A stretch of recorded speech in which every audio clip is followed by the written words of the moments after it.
श्री शिवाय नमस्तुभ्यम। आज सोमवार के दिन सुनते हैं सोमवार व्रत की बहुत ही पावन और दुर्लभ कथा को। सोमवार के दिन देवों के देव महादेव की पूजा की जाती है और भोले बाबा को प्रसन्न करने के लिए भक्त विशेष पूजा अर्चना के साथ व्रत भी रखते हैं।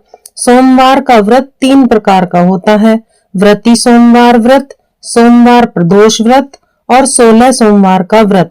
तो भक्तों, आइए सुनते हैं आज सोमवार के पावन दिन सोमवार व्रत की बहुत ही दुर्लभ कथा। पौराणिक कथा के अनुसार किसी नगर में एक साहूकार रहता था। उसके पास धन वैभव की कोई कमी नहीं थी, लेकिन उसके कोई संतान नहीं थी। इस वजह से वो बहुत ही परेशान रहता था। पुत्र प्राप्ति के लिए वह प्रत्येक सोमवार को व्रत रखता था। पूरी श्रद्धा भाव से मंदिर जाकर शिवजी और पार्वती जी की सेवा करता था। इसी प्रकार दिन बीत रहे थे। एक दिन उसकी पूजा अर्चना से प्रसन्न होकर पार्वती जी ने शंकर जी से कहा कि हे प्रभु, आप इस साहूकार की विनती क्यों नहीं सुन रहे हैं? ये आपकी कितनी सेवा करता है, कृपया आप इसे पुत्र धन देकर तृप्त करें। पार्वती जी की बात सुनकर शिव जी ने कहा, हे पार्वती, इस संसार में हर प्राणी को अपने कर्मों का फल भुगतना पड़ता है। इस साहूकार के भाग्य में ये सुख नहीं लिखा है। परंतु पार्वती जी ने हठ पूर्वक साहूकार की भक्ति का मान रखने का आग्रह किया। अब पार्वती जी की बात को मानते हुए शिव जी ने उसकी मनोकामना को पूर्ण करने का निश्चय किया। अब शिवजी ने साहूकार को पुत्र प्राप्ति का वरदान दे तो दिया, परंतु साथ ही ये भी कहा कि उसके पुत्र की आयु 12 वर्ष ही होगी। 12 वर्ष के पश्चात उसकी मृत्यु हो जाएगी। अब इस वार्तालाप को साहूकार सुन रहा था। उसको माता पार्वती व शिवजी की बात सुनकर कोई फर्क ही नहीं पड़ा।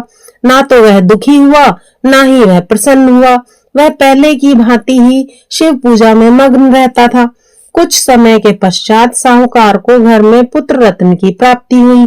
जब वह बालक 11 वर्ष का हुआ तो साहूकार ने उसके मामा को बुलाकर बहुत सारा धन देकर कहा कि तुम इसे काशी विद्या प्राप्त कराने के लिए लेकर जाओ और मार्ग में जहां भी रुकोगे वहां यज्ञ कराते हुए जाना, और जहां यज्ञ कराओ वहां ब्राह्मणों को भोजन व दक्षिणा देते हुए जाना।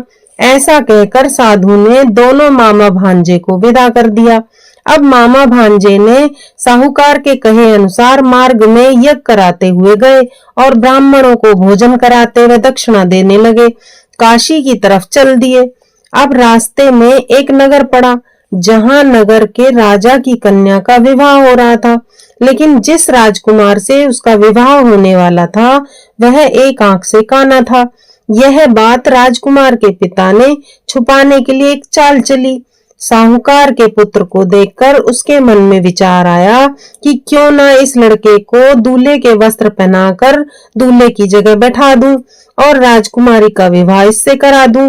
इसके पश्चात इसको धन देकर विदा कर दूंगा और राजकुमारी को अपने नगर लेकर चला जाऊंगा।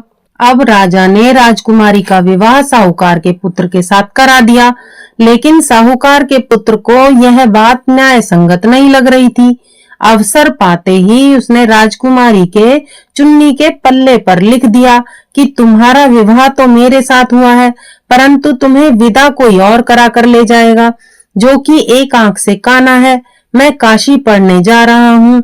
अब राजकुमारी ने जब चुन्नी पर लिखी हुई बातें पढ़ी तो अपने माता पिता को बताई, तो राजा ने अपनी पुत्री को विदा नहीं किया, जिससे बारात वापस चली गई।